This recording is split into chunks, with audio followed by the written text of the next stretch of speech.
This is their Super Bowl. Republicans are pretty excited. Let's talk to one now. Sherilyn Harley-Lebon is a Republican strategist. She is in Washington tonight.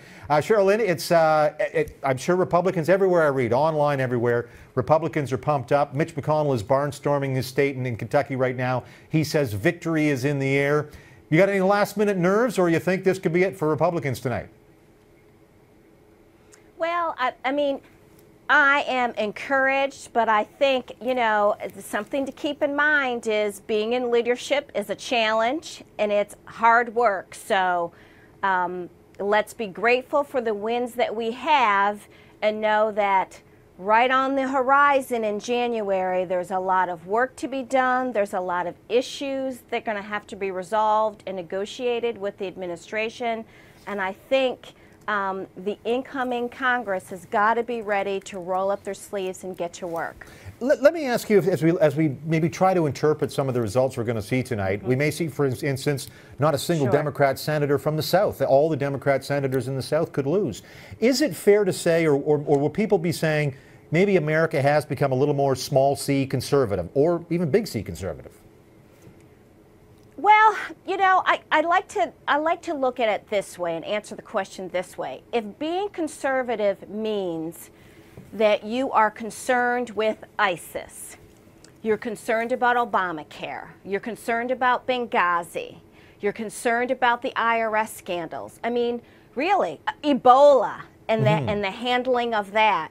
I think there are a number of issues that kind of all converged in these last couple years that American voters have really said, hey, I think maybe we need some new leadership and we need to get to the bottom of some of these issues. Another important statistic is that an overwhelming number of Americans now believe that their children will experience less success and wealth than what they've experienced. And I think that's really telling, that they're concerned about what the next generation will be burdened with. I mean, we know that it's debt. We know that, between 18 to 30, 29.2, well, overall, 29.2 Americans are unemployed. And that includes science and technology grads, which, this is new. They always were the first of the pack to be employed.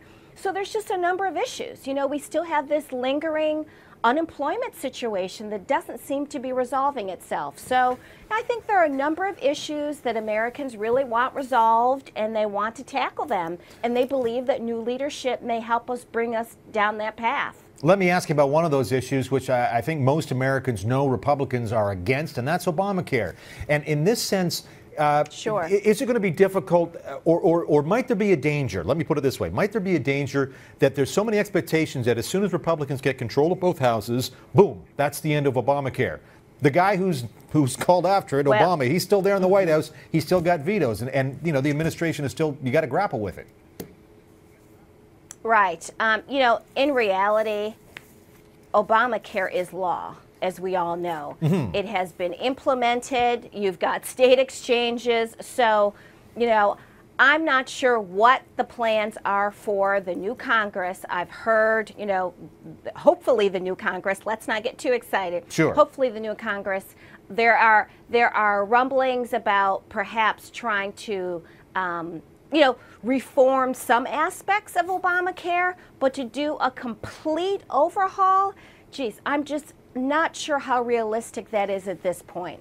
I think, maybe I'm projecting my own thoughts onto what a lot of Americans are struggling with, but they'd probably be a little more or a little less reluctant about Obamacare if the economy was clicking on all cylinders. If I knew I had confidence that I could meet my mortgage payments, then my kids are going to be able to go to university. Some of these other things may become less of an issue. So I would assume then that a Republican-controlled Congress is going to say, remember that thing Clinton said, it's about the economy, stupid. Let's get America back to work, make that job number one.